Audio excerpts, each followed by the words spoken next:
इस्तकबाल करते हैं आपका देश का दर्पण DKD न्यूज़ में।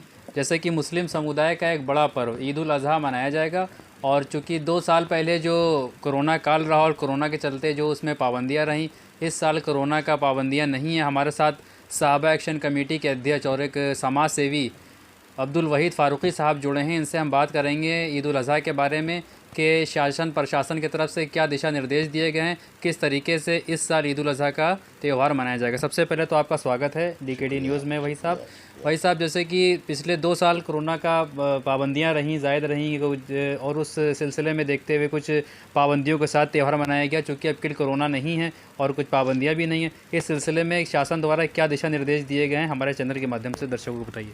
देखिए, शासन और प्रशासन के जो दिशा निर्देश हैं वो सिर्फ इतने हैं कि आप खुले में कुर्बानी ना करें। परंपरागत जहाँ जहाँ कुर्बानी हो रही थी वो कुर्बानी हो, लेकिन शासन और प्रशासन से बड़ा जो हमको दिशा और निर्देश हमारे नबी मोहम्मद रसूलुल्लाह सल्लल्लाहु अलैहि वसल्लम ने दिए, अल्लाह के नबी ने दिए, अल्लाह रब्बुल आलमीन ने दिए, वो ये है कि हम किसी की दिलेज़ारी ना करें।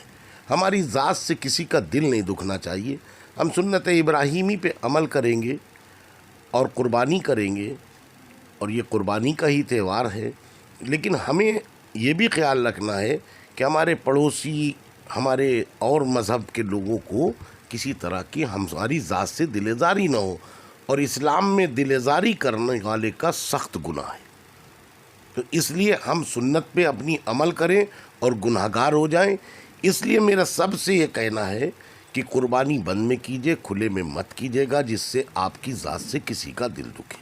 तो क्या कुछ ऐसे पर्टिकुलर जगहें चिन्हित की गई हैं कुर्बानी के लिए, कि जैसे परंपरागत तरीके से होती चली आ रही उसी तरीके से कुर्बानी होगी? जो परंपरागत तरीके से होती चली आ रही हैं वो सब वैसे ही होंगी, उन पे कोई किसी तरह की रोक नहीं है।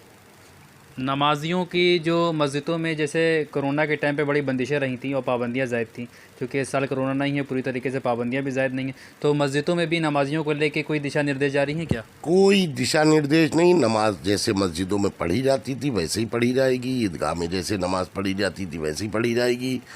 कोई भी इस तरह की कोई नमाज को लेके गाइडलाइन नहीं है। और हम आपके चैनल के ज़रिए से बताना चाहते हैं कि आने वाली 13 जुलाई को सहाबा एक्शन कमेटी का एक प्रोग्राम जलसा आम के नाम से होता था, जिसका उन्वान हमेशा 2013 से और अब तक यही है कि दहशतगर्दी का इलाज, सवालिया निशान, सहाबा इकराम रज़ियल्लाहु ताला अन्हु की ग़ुलामी। ये प्रोग्राम बारिश की वजह से अब्दुल अजीज़ रोड पे होता था। इसको इस बार सुन्नी इंटर कॉलेज में किया जा रहा है। आपके चैनल के ज़रिए से मैं बताना चाहता हूँ कि ज़्यादा से ज़्यादा लोग उस प्रोग्राम में शामिल। इस प्रोग्राम के बारे में आपसे 2 सवाल करना है। जैसे कि अभी आपने बताया कि प्रोग्राम होता है सहाबा, दहशतगर्दी का इलाज, सहाबा की ग़ुलामी। कुछ इसका एक्सप्लेन करके हमारे चैनल के ज़रिए बताइए कि इस प्रोग्राम में क्या ऐसी ख़ास बातें होनी हैं। देखिए, उलमा इकराम आएंगे और इस जो टॉपिक है हमारा, जो टाइटल है, इस टाइटल पर वाज़े करेंगे। मैं भी थोड़ा सा आपको वाज़े कर दूं कि आज हर बात जहां पर भी जिस तरह की बात होती है उस तरह मुसलमानों को जोड़ने की दहशतगर्दी से कोशिश की जाती है।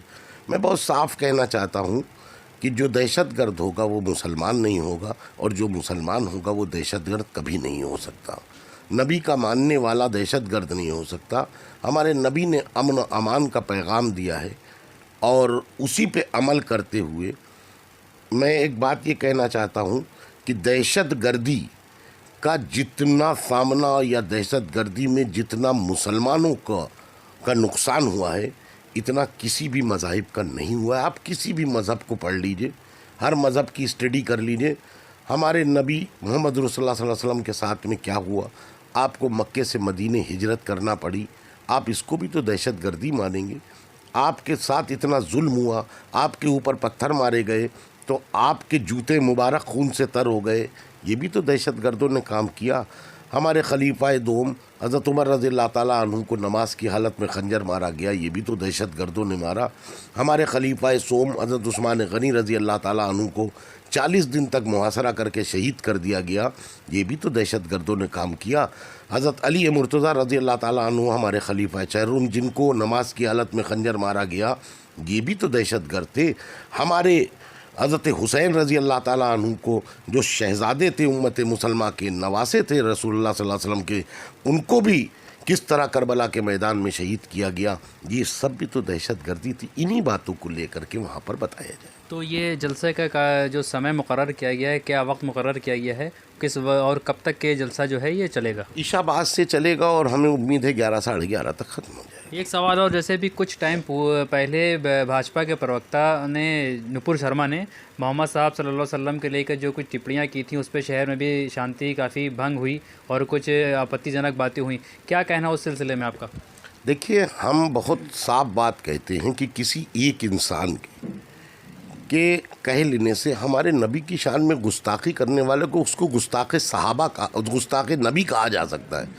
लेकिन हम अपनी कौम और मिल्लत को कभी ये राय नहीं देंगे कि आप सड़क पे निकलिए। हमने भी ज्ञापन दिया और ज्ञापन देने में मैंने ये बात कही, मैंने डीएम साहब से कहा कि देखिए, आप इस मामले में गिरफ्तारी नहीं कर पाएंगे, लेकिन आप कम से कम जो कर सकते हैं वो ये करिए कि आप हमारे लखनऊ शहर में इस बात को टीवी चैनल्स को वाजे कर दीजिए, एक इंस्ट्रक्शन दे दीजिए कि मजहबी मामलों की डिबेट में कोई भी पॉलिटिकल आदमी नहीं बैठेगा। जो मजहबी मामलों की डिबेट होगी उसमें धर्मगुरु ही डिबेट करेंगे। तो उन्होंने बहुत संजीदगी से उस बात को नोट किया और आगे इस बात को उन्होंने हमसे वादा किया कि हम इस पर अमल कराएंगे। आखिरी सवाल, और उस कहते हुए बात ख़त्म करेंगे कि ईद उल अज़हा को लेके आपका कौम के लिए, मुसलमान कौम के लिए क्या संदेश है, और अपने कार्यक्रम को लेके क्या कहना चाहेंगे? मुसलमान कौम से सिर्फ़ और सिर्फ अल्लाह के नबी का संदेश है कि हमें ये हुक्म है कि हम किसी की दिलेज़ारी ना करें।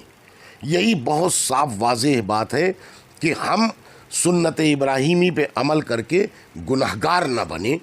अमल करें, सवाब की निस्बत से करें, लेकिन अगर हमने किसी की दिलेज़ारी कर दी तो हम गुनहगार हो जाएंगे। इसलिए कुर्बानी को खुले में कतई मत करें, बंद में करें। और जो हमारा 13 तारीख को प्रोग्राम है, उसमें आप हजरात से सबसे दरख्वास्त है ज़्यादा से ज़्यादा लोग। मैं इसमें और कहना चाहता हूँ कि देखिए, साहबा एक्शन कमेटी से नौजवान तबका ज़्यादा जुड़ा है, तो मैं अपने नौजवानों से कहना चाहता हूँ कि किसी भी तरह का आप कोई भी कुर्बानी से रिलेटेड कोई भी सोशल मीडिया पे पोस्ट न डालिएगा, इस तरह की कोई वीडियो मत डालिएगा जो जिससे लोगों को इश्तियाल हो या किसी की दिलेज़ारी हो। इसलिए मेरी आप सब लोगों से दरख्वास्त है कि आप लोग कोई भी, नौजवानों ख़ास करके, कोई ऐसी पोस्ट को नहीं डालिएगा, कोई ऐसी वीडियो कुर्बानी को लेके मत डालिए। बहुत बहुत शुक्रिया, बहुत बहुत शुक्रिया। तो ये थे जनाब अब्दुल वहीद फ़ारूकी साहब, जिन्होंने स्पष्ट तौर पर ये बता दिया है कि ईद उल अज़हा में किसी प्रकार की कोई पाबंदी ज़ायद नहीं है।